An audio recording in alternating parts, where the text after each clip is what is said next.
এক মানুষের জীবনের সবচেয়ে বড় সম্পদ তার স্ত্রী সন্তান নাকি সোফা? কথা কন, আরে বলেন না, সবাই বলেন।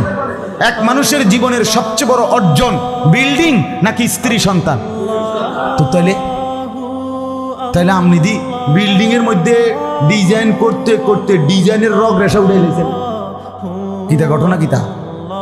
আপনি যে দরজার মধ্যে নকশা করতে করতে অনার দরজাই খুঁজে পাওয়া যায় না নকশার কারণে। কথা বলেন না কেন?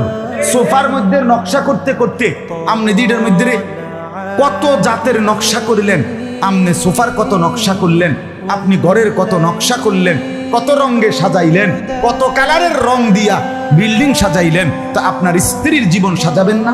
আপনার মেয়ের জীবন সাজাবেন না? আপনার ছেলের জীবন সাজাবেন না? এরা কি ফালতু জিনিস? এরা কি ফেলে দেওয়ার জিনিস যে তোরটা তুই ঠিক কর? বেডিরে কইছেন আপনারটা তোমারটা তুমি ঠিক করো, আমারটা আমি ঠিক করি। ছেলেরে বলছো বাপ তুই তোর হমাইন্না ফুলাইনের লগে তুই তোর মতো ঠিক কর। মেয়েরে বলছে তুই তোর হমাইন্না মাইয়াগর লগে তোর যেটা মনে করে এটা কর। তো এটা নিয়ে কথা ছিল, এটা তো কথা ছিল।